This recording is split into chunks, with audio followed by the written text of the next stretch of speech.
Hey folks, we're here in New Hampshire today and we're going to be talking about the 686 Smith & Wesson 357 Revolver. I'm going to be shooting a combination of 38 Special and 357 Magnum loads, and I just wanted to do a quick kind of review. Full disclosure here, I am not a accomplished revolver guy. I generally shoot auto-loading handguns, and so I certainly don't have the skill level that many people who consistently shoot and compete with revolvers have. That being said, I can tell you this is a wonderful, wonderful handgun, and certainly one that I would bet my life on, and one that I love to shoot. One advantage, of course, of 357s is you can shoot 38 Specials through them. This platform is an excellent platform also for teaching newer shooters who you want to understand things like a double and single action system. And the nice thing about the revolver is it's very easy to load and unload. Obviously, revolver, all you have to do to check it is open the cylinder, look in the cylinder, see if there's anything in there. And if it's not, you don't have to do anything in terms of racking slides or removing magazines and stuff. So it's a great tool for teaching new shooters things like sight alignment and trigger control, especially in its single action mode. This 686 I've had for a couple of years. I purchased it from someone I respect very much who used it in IDPA and had a lot of trigger work done. So it has a very, very, very nice trigger action. I've never put it on a trigger scale to determine what the pull is. In single action it feels like it's about 3 pounds, maybe 2.5 pounds. In double action it's just one of the smoothest double action revolvers I've ever had, and again that's a testament to the fact that it's a Smith & Wesson, number one, and number two, that it's had work by a very, very good gunsmith. So we're going to go ahead and shoot this thing, give you some ideas and perspectives on it. I'm going to do my typical 5 to 7 yards away from the target, just look at accuracy. First rounds I'll be shooting are some of my reloads. Again, quality control is not exceptional on these. I'm not shooting factory ammo right now. We will shoot some 357 factory ammo a little later. So let's go ahead and we'll set up our targets and go from there. Okay, so I'm 7 yards from the target. I'm going to fire 6 rounds in single action mode. I'm sorry, double action mode first, and then we'll do the same thing in single. And between each string, as I reload, I'll actually show you the target again. 7 yards away, I'm just going to really focus on getting good, accurate, both side alignment, and then a nice straight back trigger pressed. I'll do my best. I think you'll see that the gun is capable of much better accuracy than I'll probably shoot it at, but I do want you to know that's what we're doing, and we'll take a look at that. So first, double action.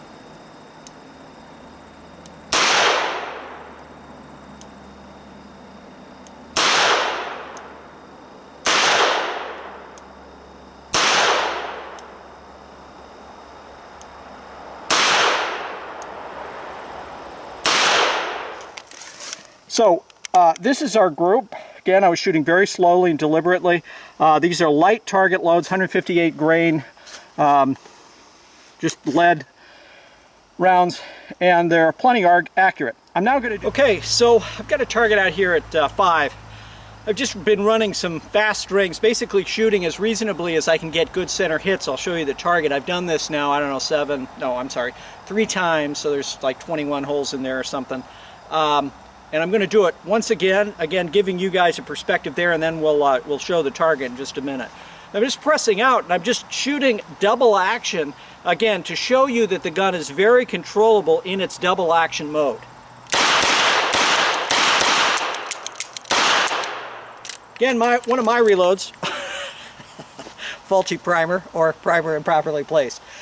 So I'm going to do the same thing, and I'm going to load up with some 357s, do the same thing, and then we'll take a quick look at the target. Okay, again, same drill. I'm just going to shoot quick, basically empty the cylinder, and I'm going to use, I'm using 357 jacketed hollow points now to give you a little bit of difference in what it looks like from a visual standpoint on that side of the gun.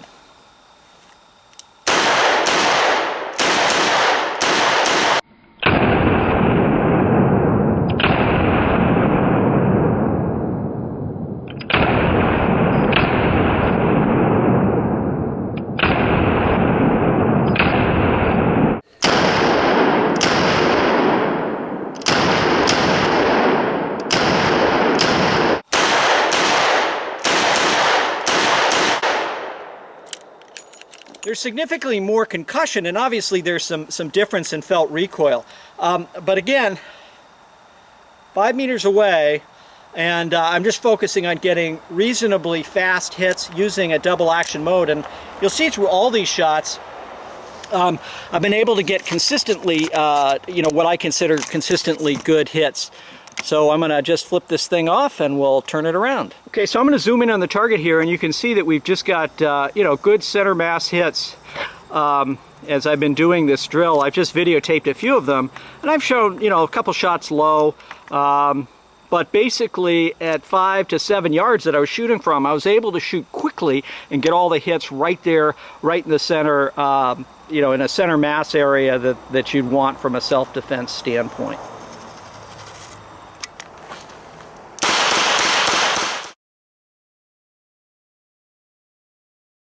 Okay, this is a piece of steel. It's 10 yards out, shooting double action. I'm just going to see if I can get good hits right in the center of it, shooting double action. We should be able to achieve that with this revolver.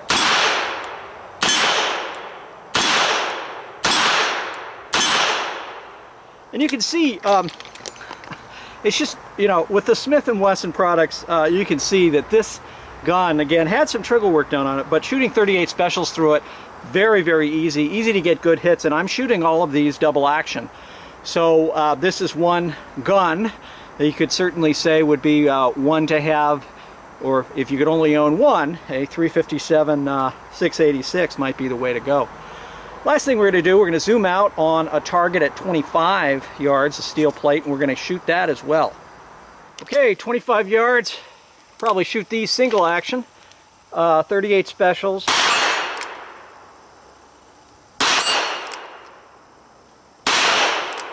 Miss.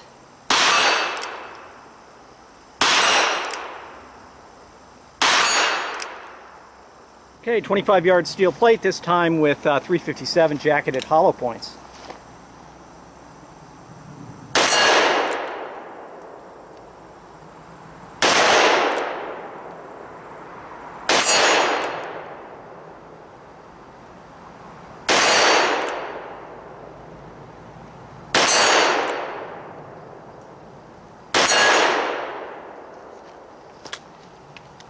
So you can see they hit with a little more authority out there. That's a 12-inch, half-inch thickness AR-500 steel, and it weighs quite a bit. The 357 158 grain rounds are smacking it fairly hard.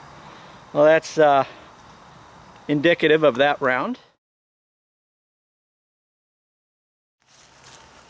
One thing that might be worthwhile as well to see, got a target up here. It's the same target we thought shot initially. So it has one section here at the X-ring in the center and one in the head. I'm just going to shoot center mass. I'm going to shoot one hand. I'm going to come out, present the weapon, and fire 6 shots. What I want to show you is that it is very controllable, even in double action mode, with this revolver.